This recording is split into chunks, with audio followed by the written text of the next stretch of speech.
जय हिंद दोस्तों। तो चलते हैं आपका पेपर एनालिसिस आर्मी का करते हैं और देखते हैं कि आपके पेपर के कैसे प्रश्न आज के आए हुए थे और उनको करते हैं और किन प्रश्नों से कैसे प्रश्न बन सकते हैं सबकी बात करेंगे। और बिना टाइम को वेस्ट किए हुए चलते हैं अपने पेपर को स्टार्ट करते हैं। तो आपका सामने पेपर ये रहा।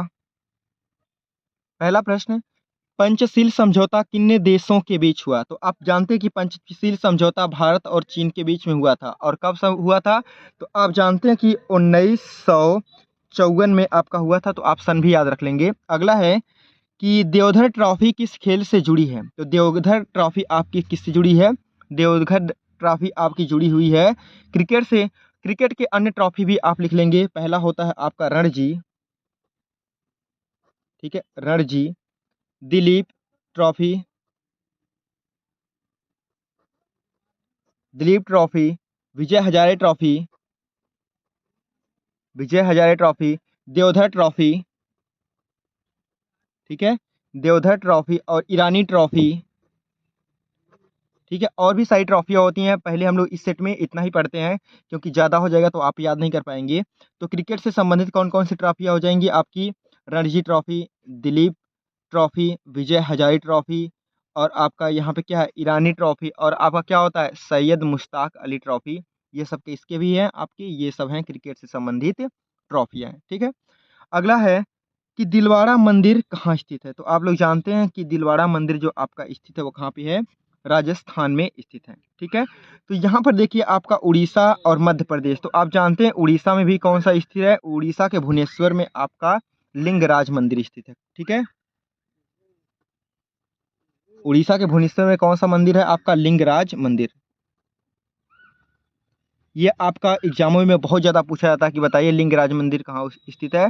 तो भुवनेश्वर उड़ीसा में स्थित है। और यहाँ का ही आपका पुरी का जगन्नाथ मंदिर भी बहुत ही फेमस है। तो लिख लेंगे पुरी का जगन्नाथ मंदिर,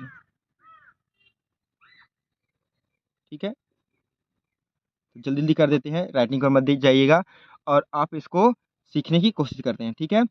तो भुवनेश्वर का क्या है? लिंगराज मंदिर। और पुरी का क्या है? आपका जगन्नाथ मंदिर। ये भी कहाँ का है? उड़ीसा का है। और बहुत ही फेमस मंदिर आपका उज्जैन भी है जिसका नाम क्या है? महाकालेश्वर मंदिर, ठीक है। उज्जैन में क्या है? मध्य प्रदेश के उज्जैन में है आपका महाकालेश्वर मंदिर।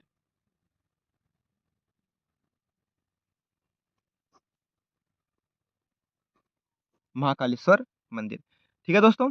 तो अगर आप इस प्रकार से जीएस को रिवीजन करते हैं तो आपका कोई भी पेपर हो जीएस का, वहां से आपका प्रश्न बन जाएगा। लिख रहा है कि शांति निकेतन निम्नलिखित में से किस व्यक्ति से संबंधित है? आप लोग जानते हैं कि शांति निकेतन किससे? रविंद्रनाथ टैगोर जी से संबंधित क्या है आपका? शांति निकेतन, ठीक है। अगला प्रश्न दोस्त आपके सामने है, ब्राजील किस पदार्थ का सबसे अधिक निर्यात करता है? तो आप लोग जानते हैं कि ब्राजील, ब्राजील में सबसे ज़्यादा आपके पाई जाती हैं क्या? आपकी पाई जाती हैं कॉफ़ी। क्या पाई जाती हैं? तो ऑप्शन क्या हो जाएगा? कॉफ़ी। और आप लोगों से प्रश्न जानते हैं कि बनता कि ब्राज़ील में कॉफ़ी को बागों को क्या बोलते हैं? तो उसको बोलते हैं फजंडा। याद रखेंगे, कॉफ़ी के बागों को बोलते हैं फजंडा। अब यहाँ से आ गया आपका चावल। चावल सबसे ज़्यादा कहाँ पे होता है? तो सबसे ज़्यादा चावल आपका होता है चीन में।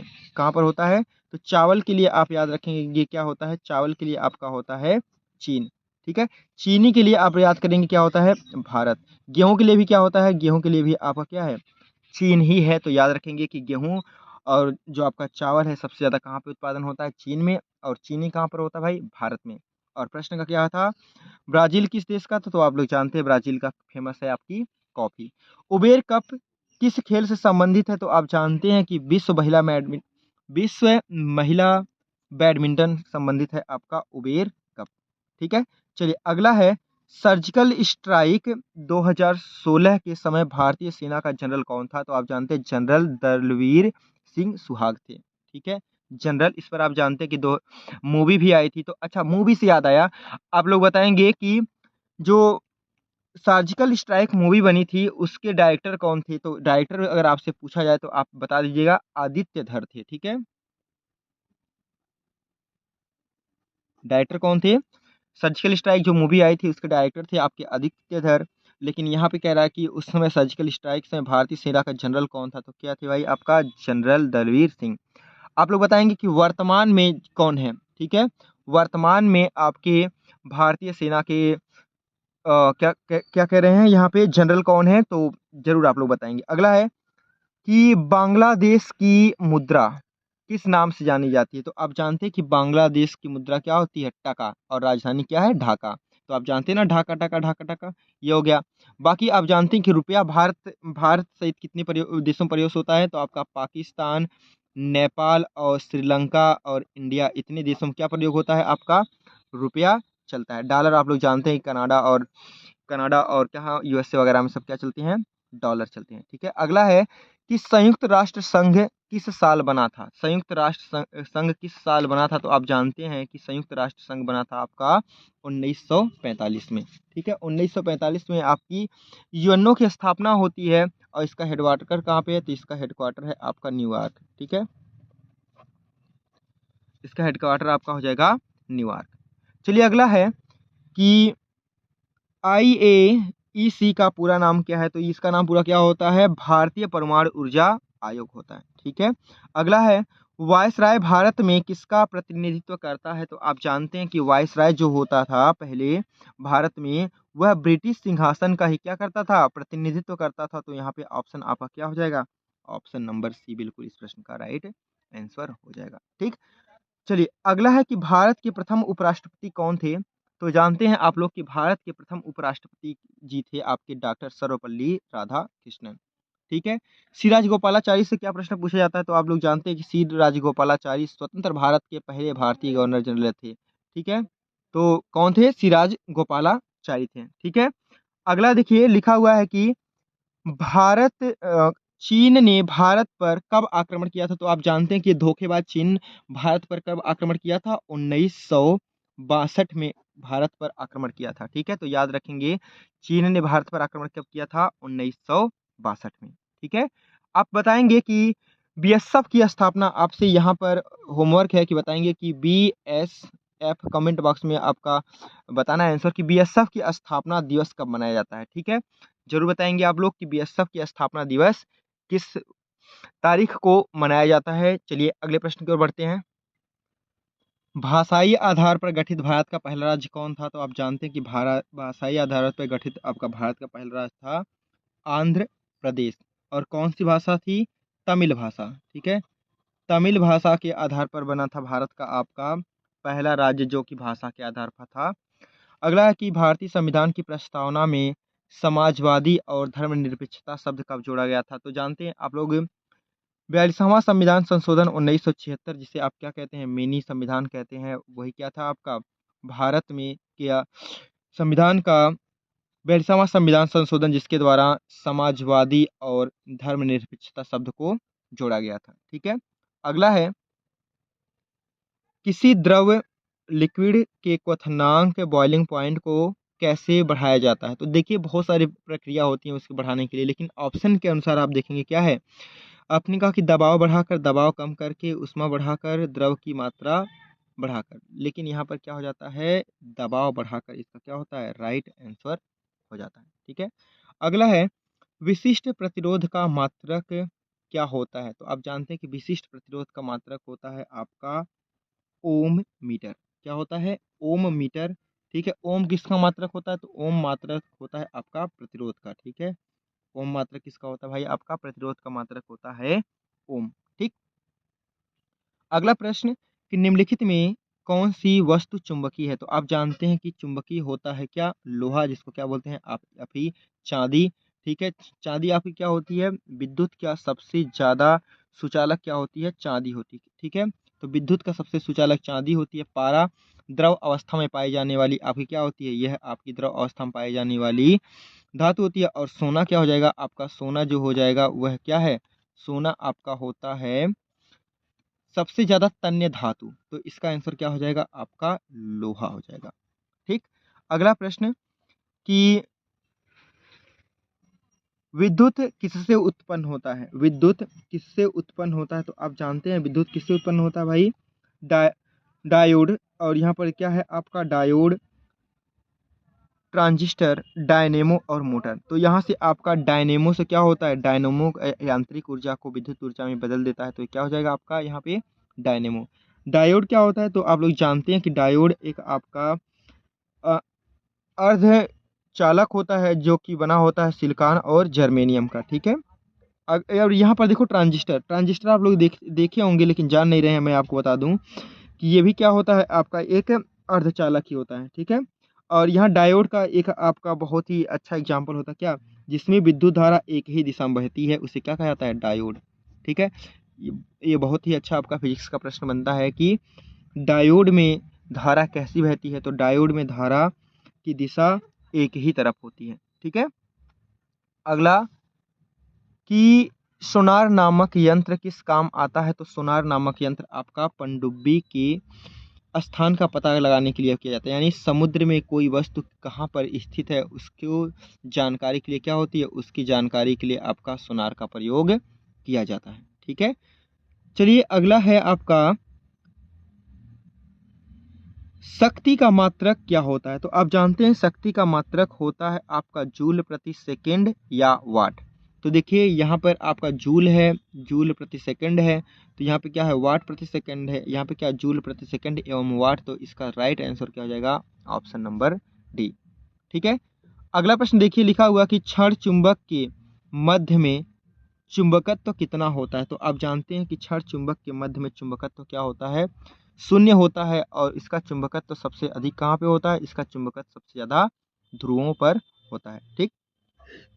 अगला, जी का अधिकतम मान कहाँ होता है? तो आप जानते हैं कि जी का मान अधिकतम कहाँ पर होता है? तो ये होता है आपका ध्रुवों पर सबसे ज्यादा होता है, ठीक है। और बहुत ही अच्छा प्रश्न आपसे मैं पूछने जा रहा हूँ कि यदि पृथ्वी की घूर्णन गति को बढ़ा दिया जाए, ठीक है, यदि पृथ्वी को घूर्णन गति को बढ़ा दिया जाए तो जी का मान क्या होगा? घटेगा या बढ़ेगा? तो जान लीजिए कि यदि पृथ्वी की घूर्णन गति का मान बढ़ा दिया जाए तो उसका जी का मान क्या हो जाएगा? कम होगा, ठीक है। और इसी का जस्ट उल्टा कि यदि पृथ्वी की घूर्णन गति को क्या कर दिया जाए भाई? पृथ्वी की घूर्णन गति को घटा दिया जाए, ठीक है, पृथ्वी की घूर्णन गति को क्या कर दिया जाए? घटा दिए जाए, तो जी का मान क्या हो जाएगा? अधिक हो जाएगा, ठीक है। तो इस प्रश्न को भी आप यहाँ से जान लीजिएगा। अगला है, निम्नलिखित में कौन सा आवेश रहित है? तो आप जानते हैं कि निम्नलिखित में से कौन सा आवेश रहित होता है? तो आप यहाँ से देखेंगे कि इलेक्ट्रॉन पे होता है निगेटिव और आपका क्या होता है? प्रोटॉन पे होता है पॉजिटिव। तो यहाँ पे क्या हो जाएगा? न्यूट्रॉन क्या होता है आपका? न्यूट्रॉन आपका होता है इसका, उस पर आवेश रहित होता है। यहाँ से देखिए आपसे पूछा था कि इलेक्ट्रॉन की खोज किसने की? तो इलेक्ट्रॉन की खोज की थी जे थॉमसन ने, ठीक है। और न्यूट्रॉन की खोज किसने की थी? न्यूट्रॉन की खोज की थी चैडविक ने। ये तो दोनों आपको जानते हैं। लेकिन प्रोटॉन से देखिएगा थोड़ा सा संभल कर प्रोटॉन का आंसर दीजिएगा, क्योंकि प्रोटॉन की खोज किसी और ने की थी और नाम किसी और ने दिया था। तो इसकी खोज तो की थी गोल्डस्टीनर ने। गोल्डस्टीन ने इसकी खोज की, लेकिन इसका नाम किसने रखा था? इसका नाम रखा था रदरफोर्ड ने, ठीक है। इसका नाम रखा था रदरफोर्ड ने। खोज की गोल्डस्टीनर, नाम रखा था रदरफोर्ड। इसीलिए आप थोड़ा सा इसमें कंफ्यूज हो सकते हैं, लेकिन ध्यान से देखेंगे तो आप कंफ्यूज बिल्कुल नहीं होंगे, ठीक है।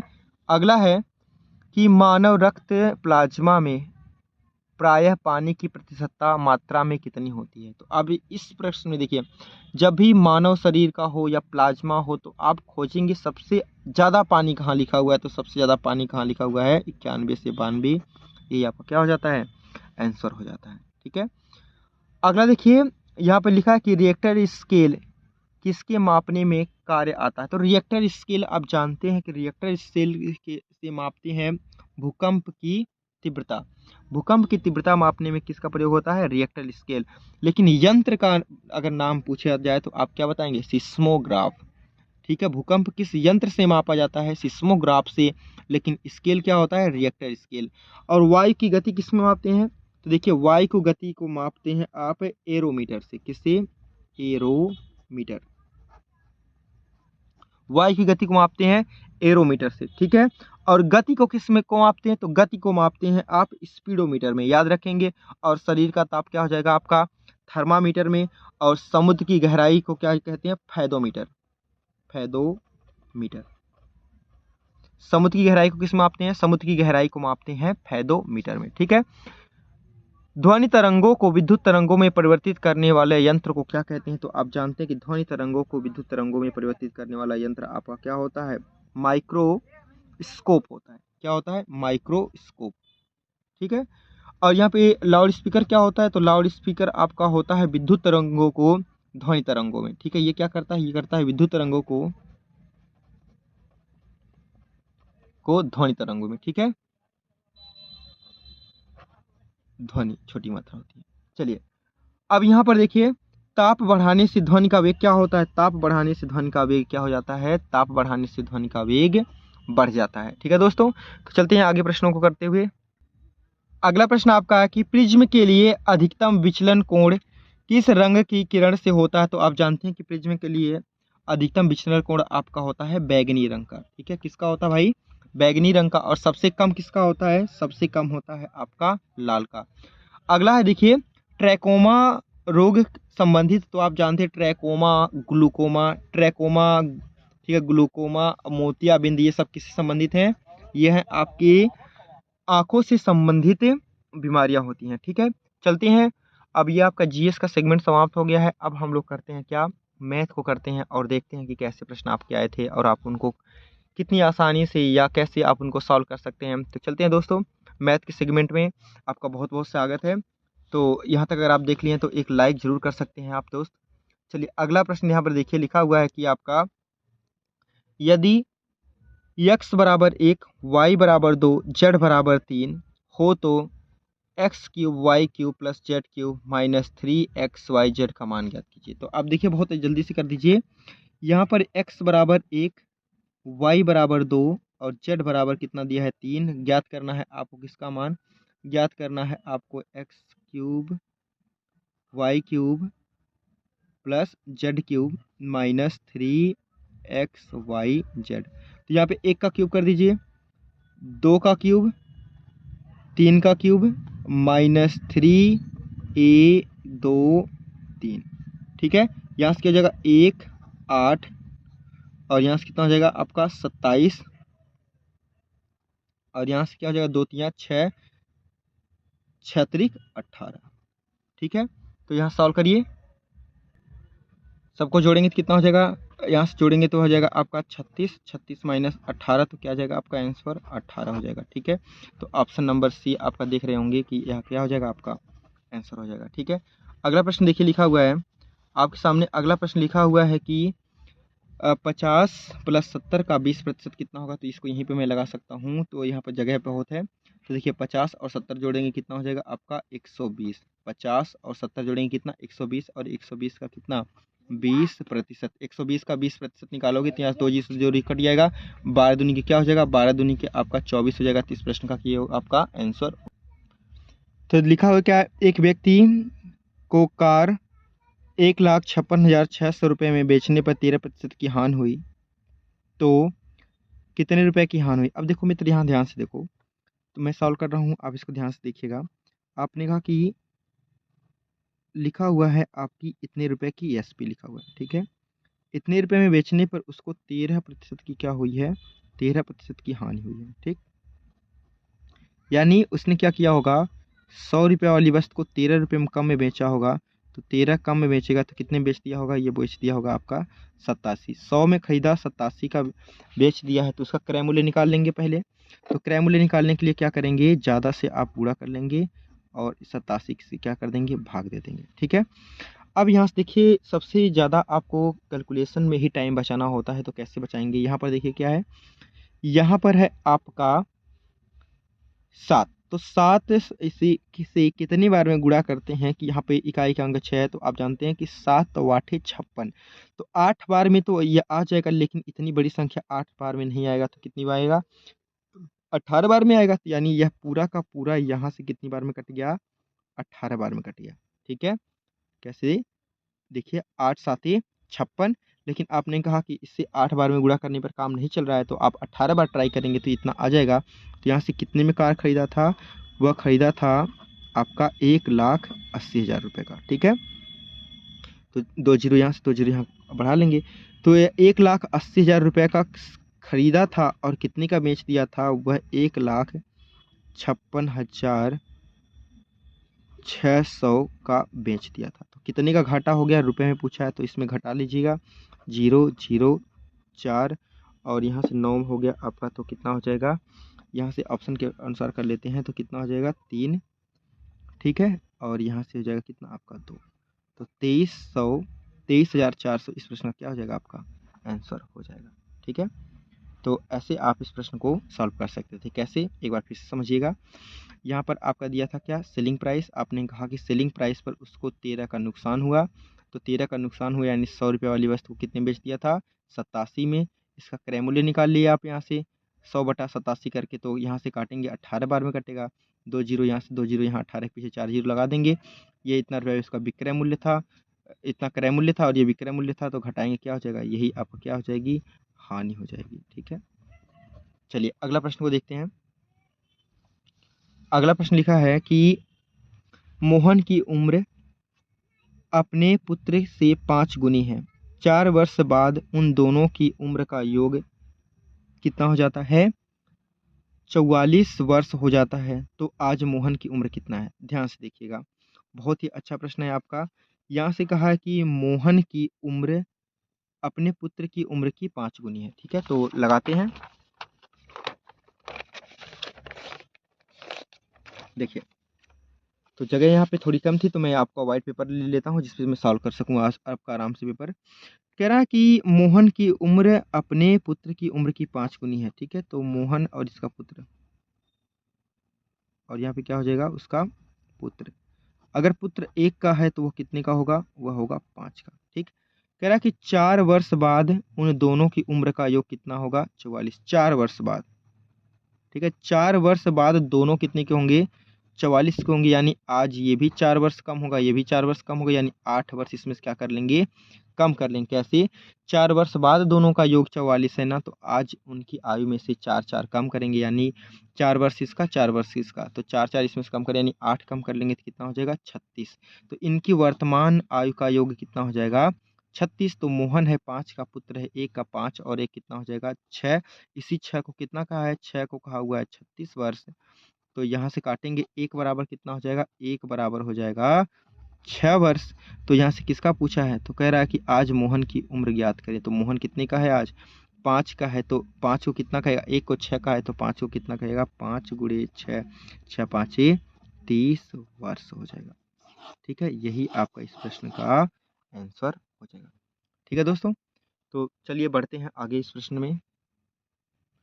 कहा कि समकोण त्रिभुज में कर्ण कितने भुजाओं के वर्ग के बराबर होता है। तो देखिए समकोण त्रिभुज आप बना लीजिए। तो समकोण त्रिभुज का क्या होता है फंडा, आप जानते हैं कि पाइथागोरस का प्रमेय होता है, कर्ण का वर्ग लंब और आधार के वर्ग के बराबर होता है। ठीक है, तो अगर ये आपका एक समकोण त्रिभुज हो, ठीक है, तो ये आपका लंब हो जाए और ये क्या हो जाएगा आपका, यह आपका लंब और ये आधार हो जाए तो ये क्या होगा, ये कर्ण होगा। तो अब जानते हैं कि कर्ण का वर्ग बराबर लंब का वर्ग धन आधार का वर्ग होता है। तो कितनी भुजाओं के योग के बराबर होता है, तो 2 भुजाओं के योग के बराबर होता है। ठीक है, अगला अगला लिखा हुआ है कि एक शहर की जनसंख्या 64,000 है, 10% वार्षिक दर से वृद्धि होने पर 3 वर्ष पश्चात उस शहर की जनसंख्या कितनी हो जाएगी। दोस्तों शहर की जनसंख्या 3 वर्ष की बाद कितनी हो जाएगी। तो बहुत ही आसान प्रश्न है, इसको लगा दीजिए आप। देखिए कैसे लगा सकते हैं। आपने कहा कि शहर की जनसंख्या वर्तमान में है कितना, वर्तमान में है आपका 64,000, 10% की दर से बढ़ रही है, तो 10% को आप कहते हो 1/10, यानी 10 से बढ़कर कितना हो जाएगी 11, यानी 11 बटा आपका कितनी हो जाएगी 10। पावर कितना कर दीजिएगा, पावर कर देंगे 3, तो यहाँ से क्या हो जाएगा 64,000 गुणे 1331 और गुणे कितना आपका हो जाएगा 3 जीरो, 3 जीरो से 3 जीरो काट दीजिए। अब देखिए हमेशा आप प्रश्नों को सॉल्व करने के पीछे मत लगे रहिए, कभी कभी आप आंसर ऑप्शन से भी बहुत अच्छे से निकाल सकते हो। देखो यहाँ पे कितना है 64 है और यहाँ कितना है 1331, तो 64 गुणे 1331 जब तक आप करने जाएंगे गुणा, तब तक यहाँ देखो किसमें आपका 4 एक अन्नम 4, किसमें आपका इकाई के अंक पर 4 है, तो मात्र यहाँ पर है। तो आप इस प्रश्न को जल्दी से कर पाएंगे और आप आगे बढ़ेंगे। फिर यहाँ पर लिखा हुआ है कि 400 76, 1386 और 1246 का मैसक ज्ञात करिए। ठीक है, तो देखिए मैसक ज्ञात करना आपका क्या होता है कि मैसक ऐसी संख्या जो सभी संख्याओं से आपका कटे। तो यहाँ से निकालते हैं कि क्या, देखिए वो संख्या 11 से कट रही है, 7 से कट रही है। तो ये डिविजिबिलिटी रूल से भी लगा सकते हैं, लेकिन उससे अच्छा हम लोग उसका खंड ही कर लेते हैं। चलिए, तो यहाँ पर देखिए अगर यहाँ पे आपका ये आपका क्या है, ये भी आपका अभाज्य संख्या है, ये भी आपकी अभाज्य संख्या, और यहाँ पर आपका क्या है, ये भाज्य संख्या है। तो यहाँ पे 2 और 7 है, तो ये आपका आंसर हो सकता है, लेकिन हम लोग निकाल कर दे सकते हैं। अगर मुझे लगाना होता तो मैं इसको बिना लगाए आपका आंसर कर देता। चलिए, यहाँ पर देखिए लिखा हुआ है कि 4, 7, 6 और 13, 8, 6 और कितना 12, 4, 6, इसका गुणनखंड करिए जल्दी से। तो गुणनखंड करेंगे आप तो यहाँ से कितना आएगा, 2 से पहले काट दीजिए, 2 से काटेंगे 2 दूनी के 4, 3 दूनी के 6, 8 दूनी के 16, फिर 2 से काटेंगे 6 दूनी के 12 और 9 दूनी के 18, 3 दूनी के 6, फिर यहाँ से 2 से काटिए 6 दूनी के 12 और 2 और कितना हो जाएगा 3। फिर आपका यहाँ से देखिए अब यह आपका 7 से कटेगा, 7 से काटेंगे तो कितना हो जाएगा, 7 त्रिक 21 और यहाँ 7 8 56। ठीक है, 7 8 नहीं, 7 त्रिक 21 और क्या हो जाएगा 7 चौक 28। ठीक, माफ़ करेंगे। और यहाँ से कितना हो जाएगा 7 9 63, फिर आपका हो जाएगा 7 9 63, यहाँ से कितना हो जाएगा 7 8 56 और 7 9 63। अब देखिए इन दोनों में क्या है, आपका कोई भी संख्या कटने वाली नहीं है, क्योंकि अभाज्य संख्या मिल गई। तो यहाँ से क्या हो जाएगा, इसका 2 गुणे 7 कर लेंगे, 2 गुणे 7 क्या हो जाएगा 7 दूनी के 14। इस प्रश्न का क्या हो जाएगा, आपका राइट आंसर हो जाएगा। ठीक है, तो आप समझाने का प्रयास है दोस्तों, ये अपने पास ज़्यादा सुविधा नहीं है, तो जैसे भी है आप ही लोगों के लिए किया जा रहा है, पेन है, पेपर है, कुछ भी है तो किया जा रहा है। और दोस्त अगर आप देखिए मेहनत करने वालों की क्या कहते हैं कि कभी शिकायतें नहीं करते हैं। ठीक है, तो किया जाए ऐसे ही, जब तक अपने पास सुविधा नहीं है, माता रानी नहीं चाहेंगे तो हम लोगों के पास भी डिजिटल बोर्ड कभी न कभी होगा। तो यहाँ देखिए, तो इसका आंसर क्या हो जाएगा, 14 हो जाएगा। बस आप लोगों का सिलेक्शन ज़्यादा ही ज़रूरी है। ठीक, यहाँ पर देखिए क्या लिखा हुआ है कि ए बी संबंधी बी सी संबंधी दिया हुआ, तो यहाँ पे क्या लिखा है, ए संबंधी बी बराबर आपका दिया 6 संबंधी 7, और यहाँ पे क्या लिखा हुआ है, बी संबंधी सी बराबर दिया है 8 संबंधी 9। तो यहाँ पर देखिए बी बी है, तो यहाँ से क्या बना लीजिए आप, उल्टा यन बना लीजिए। तो क्या हो जाएगा, ए संबंधी बी संबंधी सी हो जाएगा कितना, 8 छक 48, 8 साते 56 और यहाँ से 7 नवा 63। ठीक है, गुणा कर देंगे सबका। तो यहाँ से क्या पूछा था, ए और सी का ना, तो ए और सी का, ए का कितना है, ए का है आपका 48 और सी का कितना है 63। ठीक है, तो ये आपका कटेगा, तो ये आप काट दीजिए, आपका क्या हो जाएगा, एक आंसर आ जाएगा। चलिए इसको काटते हैं 3 से, तो 16 तियाँ 48 और 21 तियाँ 63, यानी क्या हो जाएगा आपका 16 संबंधी 21। इस प्रश्न का आपका आंसर हो जाएगा। ठीक, अगला प्रश्न है, यदि किसी आमों की संख्या का 17% 1660 है तो कुल आम कितने हैं। देखिए यहाँ पर आपको 17% दिया हुआ है, आप जानते हैं टोटल 100% होता है, उसमें से आपको 17% बराबर कितना दे दिया है, आपको दे दिया है 1360। तो यहाँ से काट दीजिए आपका, तो कितनी बार में कट जाएगा, 17 वाठे 136 कितना हो जाएगा, 17 वाठे 136, एक बराबर कितना हो गया 80। तो यहाँ 100 बराबर कितना हो जाएगा, डबल जीरो इधर बढ़ाओ, डबल जीरो इधर बढ़ा दो, तो क्या हो जाएगा आपका 8000। यानी आमों की संख्या कितनी हो जाएगी, टोटल 8000। कैसे, देखिए 17% कहा था, तो 100 का 17% 17 ही होगा। 17 को कहा है कितना, 1360, तो 17 वाठे 136, जीरो बच जाएगा आपका, एक बराबर 80 हो जाएगा, तो 100 बराबर कितना हो जाएगा 8000 हो जाएगा। ठीक है, चलिए ये देखिए आपका गुणनखंड है, गुणनखंड आपको निकाल लेते हैं। तो आपने कहा कि गुणनखंड कैसे निकलेगा, ध्यान से देखिएगा कि यहाँ पर लिखा हुआ है कितना, यहाँ पर लिखा हुआ है 6x² माइनस 25x माइनस 14 का गुणनखंड ज्ञात करें तो कितना हो जाएगा। इसका गुणन कितना हो जाएगा, देखिए यहाँ से 14 का गुणा करिए आप 6 में और इसको करिए। इसका आपको ऐसा मैंने आपको बहुत सारा प्रश्न करवा चुका हूँ, तो इसका प्रश्न तो आपको अब ऐसे प्रश्नों के तो आप पेपर में बना पाएंगे। तो फिर भी मैं आपको टाइम दे रहा हूँ, जब तक बातें कर रहा हूँ तब तक आप इसका आंसर कमेंट बॉक्स में देंगे, मैं लगा दूंगा बाद में। तो चलिए आप लगा चुके होंगे, वीडियो रोक कर तो मैं आपको लगाता हूँ, कैसे लगेगा।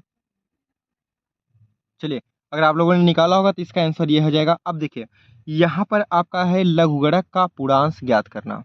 ठीक है, तो अब देखिएगा इसमें आपका लघुगणक का पूर्णांक ज्ञात करना कैसे होता है, मैं आपको इसको बहुत ही डिटेल से समझा देता हूँ, क्योंकि मैंने अगर अभी तक एक भी सेट में ऐसा नहीं मिला था कि आपको लघुगणक भी पूछा जाए। तो देखिए लघुगणक का पूर्णांक कैसे निकालते हैं, बहुत ही आपको आसानी से मैं आपको बताता हूँ। जैसे देखिए पूर्णांक ज्ञात करना, मैं पूरा एक टॉपिक पढ़ाने की यहाँ पे कोशिश कर रहा हूँ, तो जो दोस्त यहाँ पे पढ़ेगा तो उसको देखिएगा कि लघुगणक का पूर्णांक क्या होता है, समझिएगा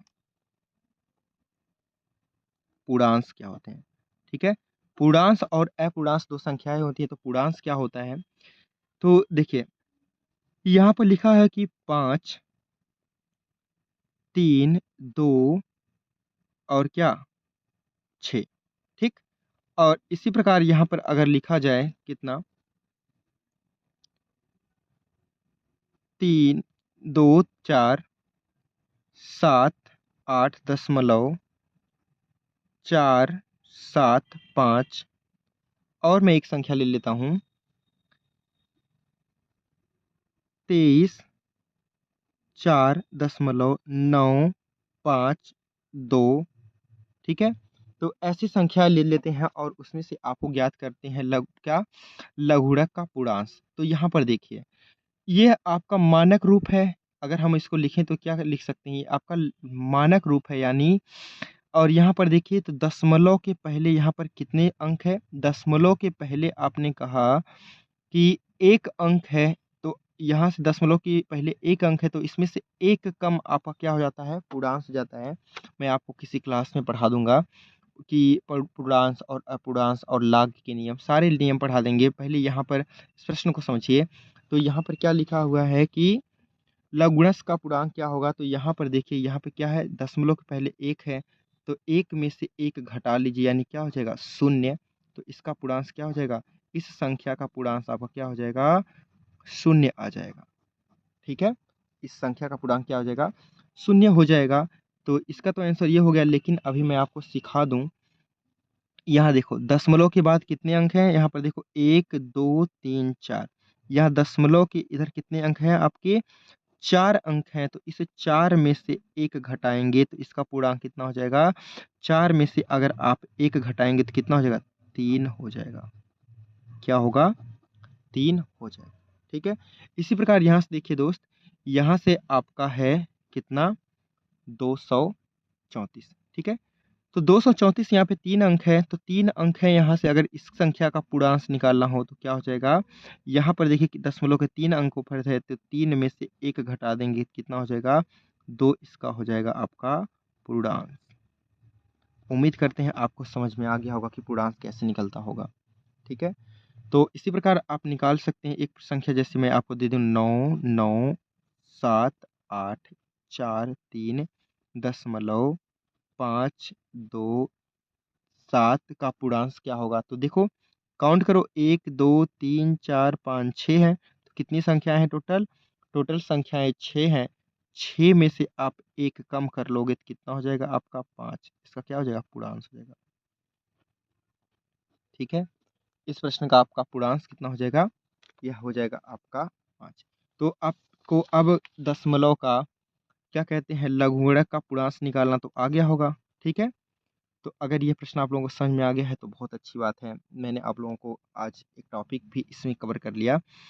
तो देखिए कह रहा कि अगला कि किसी आयत का परिमाप कितना 39 सेमी है, यदि इसकी दो भुजाएं 5 संबंधी 8 के अनुपात में हो तो लंबाई के अनुपात क्या होगा। देखिए आपका परिमाप, अगर यह आपका एक आयत बन जाए, ठीक है, आयत हो तो इसकी लंबाई 8 होगी और चौड़ाई कितनी होगी 5।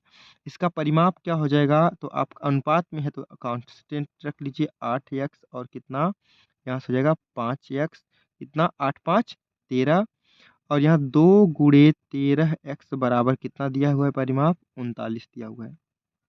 ठीक है, तो 13 से काट देंगे आपका कितना हो जाएगा 13 तिया 39। ठीक है, यानी x बराबर यहाँ से क्या हो जाएगा, तो यहाँ से आपका x बराबर होगा 2x बराबर 3, 2x बराबर आपका 3 है, तो x बराबर कितना हो जाएगा 3/2। x बराबर 3/2 तो क्या पूछा है, तो भुजाओं की लंबाई क्या होगी। तो आप देख रहे हैं भुजा की लंबाई क्या हो जाएगी, यहाँ पर x बराबर कितना दे दिया है, तो x बराबर आपका दे दिया है 3/2। तो यहाँ से आपकी लंबाई कितनी हो जाएगी, ये हो जाएगी 8 × 3/2 काट देंगे, कितना हो जाएगा 4×3=12। तो देखिए मात्र एक में ही आपकी 12 लिखा हुआ है, तो ये आपका यही क्या हो जाएगा, यही आपका आंसर हो जाएगा।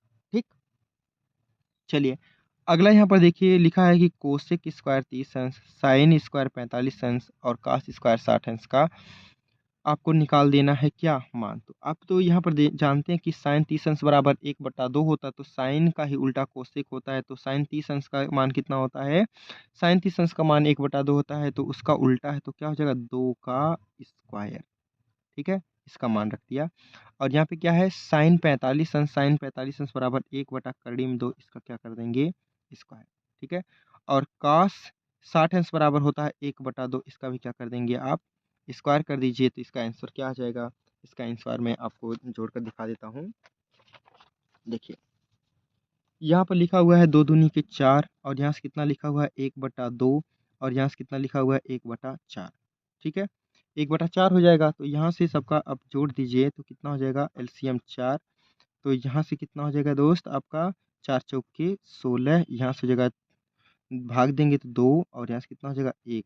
ठीक है, तो इसको आप जोड़ दीजिए, तो कितना हो जाएगा 16×3=19, 19/4। इस प्रश्न का आपका क्या हो जाएगा आंसर हो जाएगा 19/4। ठीक है, तो इतना समझ में आ गया आप लोगों को। तो बढ़ते हैं आगे। प्रश्न में लिखा है कि किसी गोले का पृष्ठीय क्षेत्रफल 630 मीटर स्क्वायर है, तो व्यास क्या होगा। देखिए गोला, आप जानते हैं कि गोला कैसी आकृति होती है, ठोस त्रिविमी होती है।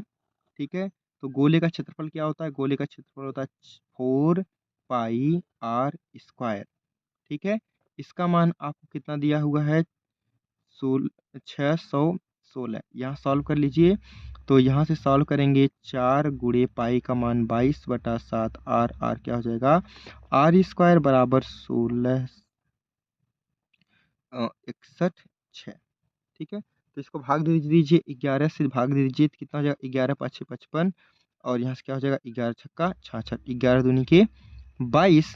तो यहाँ से देखिए 4 दूनी के 8, 8 7 56, यानी यहाँ से r² बराबर क्या हो जाएगा 7 × 7, ये 7 यहाँ चला जाएगा आपका।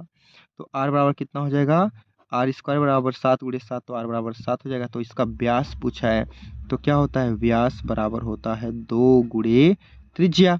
तो यहाँ से लिख दीजिए 2 × 7, यानी 7 दूनी के 14 सेंटीमीटर। ठीक है दोस्तों, तो यह आपका इस प्रश्न का आंसर हो जाएगा। बस करना क्या है, आपको फार्मूला रख देना है 4πr² बराबर इतना, तो आपका क्या हो जाएगा, यह आपका इस प्रश्न का आंसर हो जाएगा। ठीक है, तो चलते हैं अगले प्रश्न को लगाते हैं। यहाँ पे देखिए समीकरण लिखा है कि समीकरण 5x² - 7x + 2 के मूल क्या होंगे। इसको हम तुलना कर देते हैं, ax² + bx + c बराबर 0। यह आपका क्या होता है, मूल समीकरण होता है। तो अगर इसके एक मूल अल्फा होता है और इसका मूल एक क्या होता है बीटा होता है, तो मूलों का योग बराबर क्या होता है, मूलों का योग अल्फा + बीटा बराबर होता है आपका -b/a।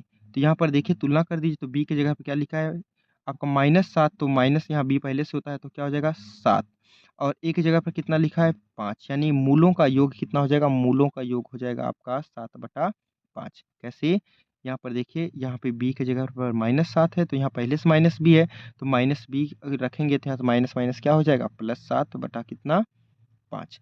अब यहाँ से लिखा है कि मूलों का गुणनफल होता है। ठीक है, मूलों का गुणनफल क्या होता है, अल्फा इंटू बीटा होता है। वो क्या होता है, वह होता है c/a। तो यहाँ देखिए c की जगह पर कितना लिखा है 2 लिखा हुआ है, और एक जगह पर कितना है आपका 5 है। ठीक, अब देखिए यहाँ पे इनके मूल पता हो गए हैं कि मूलों का योग कितना है, इनके मूलों का योग पता चल गया है आपको। ध्यान से देखिएगा, अल्फा + बीटा बराबर 7/5, और अल्फा × बीटा बराबर आपका कितना है 2/5। तो ऑप्शन देखिए, तो यहाँ पर अगर हम इसको जोड़ते हैं तो ये आपका तो इतना आएगा नहीं। अगर यहाँ से आप देखिए 5 × 9 = 5 × 2 = 7, तो क्या हो जाएगा 7/5 होगा। अगर एक मूल को आप 1 मान लेते हो ऑप्शन से, और दूसरा मूल कितना है आपका 2/5 है, तो इसको देखिए यहाँ जोड़ दीजिए, क्या आता है क्या 1 + 2/5, यानी 5 × 9 = 5 × 2 = 7, यानी 7/5। इस प्रश्न का क्या हो जाएगा, इस प्रश्न का आंसर 7/5 आता है। तो यानी इसके एक मूल हो जाएगा a, और दूसरा क्या हो जाएगा 2/5 हो जाएगा। ठीक है दोस्तों, चलिए अगला प्रश्न देखिए। लिखा है कि निम्नलिखित श्रेणी का अगला पद क्या होगा। लिख रहा है कि 2, 6, 14 और कितना 30। ठीक है, तो यहाँ से देखिए कितना लिखा हुआ है, ध्यान से देखेंगे। यहाँ से लिखा है कि 2 दूनी के 4 प्लस 2। ठीक है, 2 दूनी के 4 प्लस 2। और यहाँ से जैसे कि देखिए 2, 6, 14, 30 यानी गुणे 2 प्लस 2। ठीक है, 2 दूनी के 4 और 2 6। इसी प्रकार यहाँ से गुणे 2 प्लस 2, 6 दूनी के 12, 2 14। इसी प्रकार यहाँ पर लिखा हुआ है आपका गुणे 2 और यहाँ पे करेंगे गुणे 2 और प्लस। चलिए देखिए, यहाँ से आपने कहा था कि 2 दूनी के 4 और दूनी के 6, 6 दूनी के 12 प्लस 2 14। यहाँ से 14 दूनी के 28 और 2 30। इसी प्रकार यहाँ से लगा देंगे तो क्या हो जाएगा 30 गुणे 2 प्लस 2, 30 दूनी के 60 दूनी के 62। यह क्या हो जाएगा आपका, यह राइट आंसर हो जाएगा आपका 62। ठीक है, तो ऑप्शन नंबर डी हो जाएगा। ठीक है दोस्तों, चलिए अगला प्रश्न देखिए। लिखा है कि एक आदमी दक्षिण की ओर मुंह करके खड़ा है, वह घड़ी की सुई की दिशा के विपरीत 135 डिग्री घूमता है और उसके बाद घड़ी की सुई की दिशा के अनुरूप 180 डिग्री घूमता है। अब वह किस दिशा की ओर खड़ा है। जरा ध्यान से देखिएगा, ये प्रश्न आपके बहुत ही आसान होते हैं। देखिए ये आपका ऐसे बांट लीजिए, यहाँ से आप लिख लीजिए एंटी क्लॉकवाइज और यहाँ पे क्या लिख लीजिए क्लॉकवाइज। ठीक है, एंटी क्लॉकवाइज और क्लॉकवाइज यानी घड़ी की विपरीत दिशा और क्या हो जाएगा ये घड़ी की दिशा। तो कह रहा है कि घड़ी की विपरीत दिशा में चलता है पहले 135 और घड़ी की दिशा में कितना चलता है 180। तो यहाँ पर देखिए यह आपका है कितना, यह आपका है 135 डिग्री घड़ी की विपरीत दिशा और यह क्या है आपका 180 डिग्री घड़ी का दिशा। दोनों का अंतर निकालोगे तो दोनों का अंतर कितना हो जाएगा यहाँ पे 5 और यहाँ से कितना हो जाएगा आपका, यहाँ से है आपका घटा लेंगे तो आपका आ जाएगा 45। ठीक है, कितना आ गया 45 डिग्री। अब देखिए 45 डिग्री कौन, क्लॉकवाइज, क्यों, क्योंकि यह आपका 180 था और यह क्या था आपका 135, आ जाएगा ना। अब देखिए व्यक्ति खड़ा कहाँ था, तो आपने कहा कि व्यक्ति खड़ा था आपका दक्षिण की ओर मुंह करके, तो व्यक्ति यहाँ खड़ा है और आपका क्या आ रहा है क्लॉकवाइज 45 अंश आपका ज़्यादा आ रहा है, तो यानी यहाँ आ जाएगा 45 अंश घूम करते, यानी क्या हो जाएगा ये हो जाएगा दक्षिण पश्चिम। ठीक है, तो यह आपका आंसर हो जाएगा दक्षिण पश्चिम का। ठीक है, चलिए इसके बाद यहाँ पर देखिए आपका कोडिंग डिकोडिंग का कुछ प्रश्न लिखा हुआ है, तो आप कोडिंग डिकोडिंग का यहाँ से देखिए बहुत ही आसान लॉजिक लगाया हुआ क्या पे यहाँ पे 1 2 3 4 5 6 7 8 है और वही सारा यहाँ पर लिख दिया है। देखिए 1 2 3 4 5 6 7 8 कैसे, यहाँ से इसको आधा आप डिवाइड कर लीजिए, आधा डिवाइड करेंगे यहाँ से क्या हो जाएगा, यहाँ से आधा ये आपका डिवाइड हो जाएगा। ठीक है, ठीक। अब देखिए ये ऐसे आपका यहाँ से उल्टा लिखना शुरू कर दिया है। ठीक है, यहाँ से इसको लिख दिया है, देखिए आपका लिखा हुआ है कि डी तो यहाँ लिख दिया डी और फिर ये ए तो यहाँ पे क्या लिख दिया ए और ये यू तो ये लिख दिया यू और यहाँ पे क्या लिखा है एच तो यहाँ पे क्या लिख दिया है आपका एच। ठीक है, इसी प्रकार यहाँ से देखिए क्या लिख दिया है, यहाँ से लिख दिया है आपका बदल कर टी और क्या लिख दिया है ई और क्या लिखा है आर लिख दिया। इसी प्रकार यहाँ से आप कर दीजिए, तो देखिए काउंट कर लीजिए, देखिए 1 2 3 4 5 6 7 8। ठीक है, तो वहाँ से भी आप इसको ब्रेक कर दीजिए, कितने अंकों से ब्रेक करना है, लास्ट के 3 अंक। ठीक है, लास्ट के 3 अंक ब्रेक करिए तो क्या हो जाएगा आपका यू डी ई। ठीक है, यू डी ई। उसके बाद जैसे संख्या थी आपकी वैसे लिख दीजिए, क्या हो जाएगी आपकी A P T I T, तो क्या हो जाएगा आपका, यह आपका ऑप्शन खोजिए कहाँ पे है, यहाँ पे आपका है क्या, तो यहीं पे आपका है देखिए U D E A P T I T, तो यह क्या हो जाएगा ऑप्शन नंबर आपका डी हो जाएगा। ठीक है, तो इसी प्रकार आपका आगे प्रश्न 2 हैं तो वो बहुत ही आसान है, वीडियो काफ़ी लंबी हो जाएगी तो इसीलिए हम लोग इसको यहीं पे ब्रेक करते हैं और उम्मीद करते हैं आपको क्लास समझ में आ रही है, तो पढ़ते रहिए दोस्तों। आज के लिए इतना ही। जय हिंद, जय भारत, वंदे मातरम।